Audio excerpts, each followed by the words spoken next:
Hello everyone, it's Crap Misty here, and welcome to my Fit4Less gym review. I guess this is one of my, aside from my YouTube shorts, this is kind of like my branch out into the fitness industry on my channel for fitness and gaming. So this is my honest, unbiased review from someone who's not exactly a fitness influencer or doesn't have any brands, so this is going to be 100% honest. No holds bar. I'm going to give you a review from my perspectives. If you have any points to add or any disagreements, I will absolutely hear you out in the comment section, and who knows, it might be a great discussion. So anyways, let's get into it. So just as a side note, I just want to say, and I don't know if this varies from location to location, but the staff that are at my local location are very friendly, very informative, welcoming. Their customer service is pretty much S tier, and if you don't know gaming, S tier is like top of the leaderboards, top of the totem pole, the absolute very best. I cannot say enough about how nice these workers are. Clearly, they're either passionate about fitness or their job, or the company is definitely getting their money's worth from hiring these people. So if you are someone who works at a Fit4Less and you see this video, shout outs to you guys. You guys are awesome. Alright, positives, and there are quite a bit here, so I'll try to either shorten these points or read them as quickly as I can. Barbells and dumbbells are very high quality. Gripping these barbells feel amazing. I don't know what type of metal they use when manufacturing them, but the grip felt awesome and secure.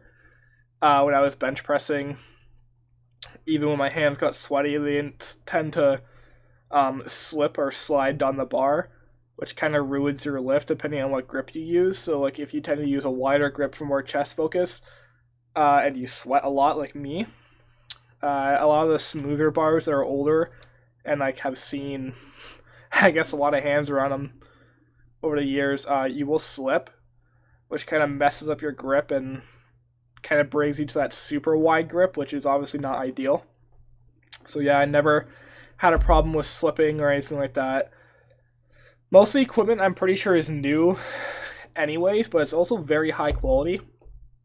I noticed that instead of like a pin, like the magnetic pin to change your weights, it's kind of like just like a flip system, which I thought was pretty neat. It made drop sets a lot faster and a lot smoother.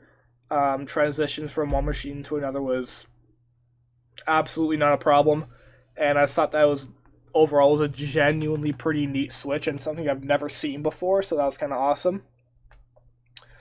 The cardio section and the treadmills are very high quality.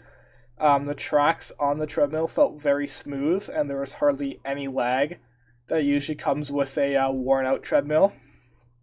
I really appreciated the fact that the interface in front of me had plenty of room to lay my phone on its side, so I could watch a YouTube video and make my whole make training cardio actually bearable for once, because I don't like watching what's on the gym TVs because it's nothing that actually captivates me.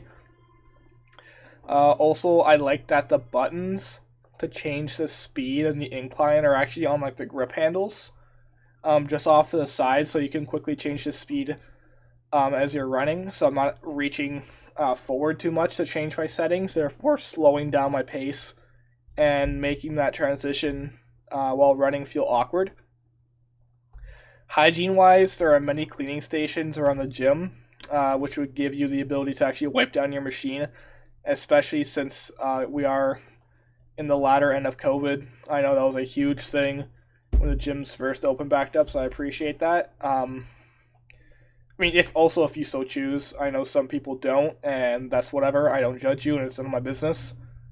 But aside from that, the bathroom facilities are also very well kept, and I always appreciate a clean bathroom, but that's just me. In the free weight section and on like every bench, squat rack, deadlift platform, etc. There are plenty of plates to choose from, and they're all great quality. They're actually heavy, so I feel like I'm actually lifting when I'm lifting instead of like a shitty kind of like shit quality plate, which many of the older gyms do have.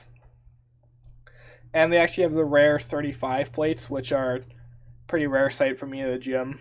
I know some other gyms, such as World, don't have the 35, so I can appreciate that. Overall, the atmosphere is pretty great, and if you're an early riser and prefer to work out in the morning, preferably from like 8 a.m. to like 10:30, I would say is a pretty great time. You are absolutely going to get your money's worth and are most likely going to get a sufficient workout in. Personally, my experience, I trained chest today, which is, chest is a very popular workout and a very popular day to train. I never waited for any machines, and I had access to a bench press pretty much right as I needed it. Incline press, dual cables, and all my tricep exercises were there with no delay. I went at 8:49ish, and by the time I finished at 10:30, I felt satisfied with my workout. The membership is also quite affordable, very cheap, even if you upgrade to the black card, but I will go more in depth on my thoughts on the black card in the VIP area in the next slide. The 30-minute circuit area, which I think is more for beginners or people who want to get a quick workout in before they head to work in the morning, I think it's great. Basically, it's just a couple rows of like cable-based stack weight machines where you can just hop from one to the next to the next to the next to the next, and it's almost like a full body workout because all the machines vary. So if you're someone who's new to working out, it's a great way to see what machines do what and what kind of muscles are being trained. So as you progress in more experience, you can kind of move away from the circuit area or stay there if you want, no biggie, and actually learn more workouts based on what you've learned in the circuit area.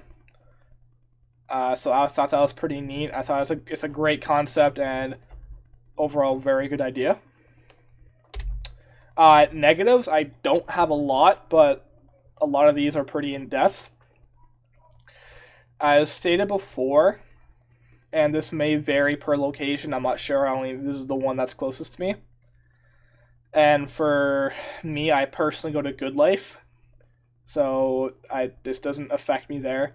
But for my local location, and this is just my objective opinion, so I know I might have people that object to it or have a different perspective, and that's completely okay. The VIP area is pretty small, and it honestly kind of reminds me of like my high school weight room. Overall, it's not that bad, but I felt like the gray card area should at least have a bit of love too. Like, I know the gray card area doesn't have a full squat rack, it has a Smith machine, which I don't like. It limits a beginner's progress, and that kind of handicaps the individual. It doesn't feel that fulfilling, and I'm not sure if the weights are totally accurate. Some machines I was able to completely max out on, such as the pec deck, and I know damn well that at Good Life or even World Gym, when I used to go to World Gym, I could not do that. But maybe other people might have a shared different perspective, and that's completely okay. I just think if you're going to have 3 squat racks in the VIP area, at least have a full squat rack, at least one, if that's possible, at least one in the gray area, so some people can get some experience, and then when they want, they can upgrade to that VIP card and reap the full benefits. As stated before, it's pretty cramped in the black card area, and I believe it's fair to say at peak times, if you are a black card member, you're going to be waiting quite a while for your machine or bench, unless you get lucky and get there before other people. However, the squat racks are pretty well stocked with plates, so you're not going to be running around borrowing plates from other machines or other benches or other areas of the gym, which would kind of screw over others.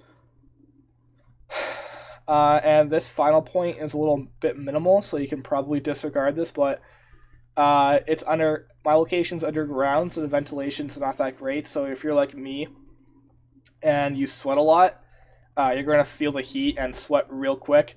However, if you're on a cut or you actually don't mind the sweat, which is a pretty good way to look at it, you'll absolutely sweat a lot, and I don't know, maybe you'll find that as a benefit. In conclusion, overall, I actually think Fit4Less is a pretty great gym. Only, however, if you're an early riser and you tend to work out early in the morning, it's very affordable, extremely affordable actually, and the quality of everything over there is pretty high up. Staff at my location are very friendly, and their customer service is top tier. And trust me, I've worked retail for many, many, many years, so I know what great customer service is and what bad customer service is. It has everything you need to get a proper workout in, and I enjoyed my workout overall. I just personally think the Blackheart area is a little small, and I can definitely see issues if you go at a peak time, especially with the ventilation issues. You will sweat and feel the heat a lot. Overall, to conclude, if you're looking for a beginner gym and you're just starting to work out or get back into working out, I highly recommend this gym, and I hope you genuinely enjoy it and get your money's worth. That's it. See ya.